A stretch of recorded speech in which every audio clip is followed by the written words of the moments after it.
Gaza city দখলে নেমে পড়েছে ইসরায়েলি সেনাবাহিনী। ভয়াবহ বিমান হামলা, গোলাবর্ষণ আর ট্যাঙ্কের গর্জনে কেঁপে উঠেছে পুরো নগরী। ইসরায়েলি সেনারা একযোগে স্থল, আকাশ ও সমুদ্র পথে হামলা চালাচ্ছে, যার ফলে হাজার হাজার সাধারণ মানুষ নিরাপত্তাহীন হয়ে পড়েছে। শিশু, নারী, বৃদ্ধ কেউই এই হামলা থেকে রেহাই পাচ্ছে না। ঘরবাড়ি, স্কুল, হাসপাতাল থেকে শুরু করে শরণার্থী শিবির পর্যন্ত সব জায়গায় হামলার শিকার হচ্ছে নিরীহ মানুষ।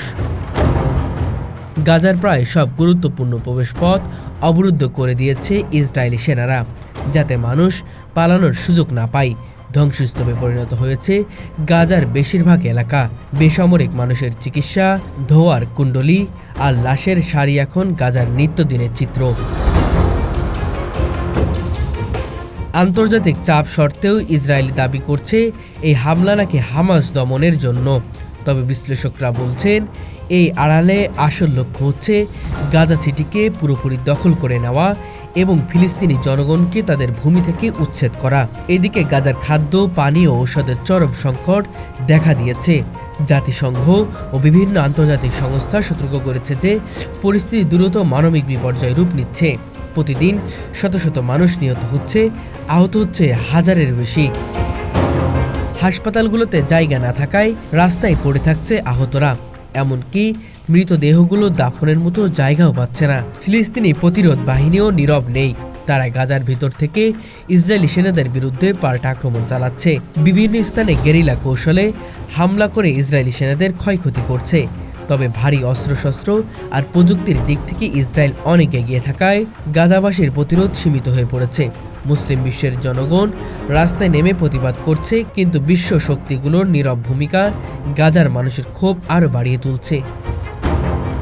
গাজা সিটি দখলের এই অভিযান আসলে ফিলিস্তিনের অস্তিত্বের লড়াইকে আরও কঠিন করে তুলেছে। প্রতিদিন অসংখ্য নিরীহ মানুষের রক্তে রঞ্জিত হচ্ছে ভূমি। প্রশ্ন উঠছে, আন্তর্জাতিক সম্প্রদায় কি শুধু নিন্দার বিবৃতি দিয়েই থেমে থাকবে, নাকি ফিলিস্তিনের বাঁচাতে কার্যকর কোনো পদক্ষেপ নেবে? হিউম্যান রাইটস ওয়াচ এবং অ্যামনেস্টি ইন্টারন্যাশনাল এই হামলাকে যুদ্ধাপরাধ বলে চিহ্নিত করছে। চিকিৎসা ব্যবস্থা প্রায় ভেঙে পড়েছে। ৮০%-রও বেশি হাসপাতাল কার্যক্ষমতা হারিয়েছে। অনেক হাসপাতাল সরাসরি বোমা হামলার শিকার হয়েছে। আন্তর্জাতিক মিডিয়া রিপোর্ট অনুযায়ী গাজায় প্রায় ৭০% ঘরবাড়ি ধ্বংস বা মারাত্মক ক্ষতিগ্রস্ত হয়েছে। প্রায় ২০ লাখ ফিলিস্তিনি গাজার ভেতরে অবরুদ্ধ অবস্থায় রয়েছে এবং তাদের মধ্যে বেশিরভাগই বাস্তুচ্যুত। ইসরায়েলি সেনারা গাজা সিটি দখল করে নিতে চাইছে, কারণ এটি হামাসের রাজনীতি ও সামরিক কেন্দ্রে হিসেবে পরিণত। যদি এই নৃশংসতা থামানো না যায়, তবে গাজা সিটির পতন ফিলিস্তিনের স্বাধীনতা অস্তিত্বের স্বপ্নকে আরও দূরে ঠেলে দিবে। সময় এসেছে বিশ্ব শক্তিশালী দেশগুলোকে শুধু নিন্দা নয়, কার্যকর পদক্ষেপ নিয়ে ফিলিস্তিনের পাশে দাঁড়ানোর। অন্যথায় ইতিহাসে গাজার এই গণহত্যা মানবতার জন্য এক চরম ব্যর্থতা হিসেবে লিপিবদ্ধ হবে।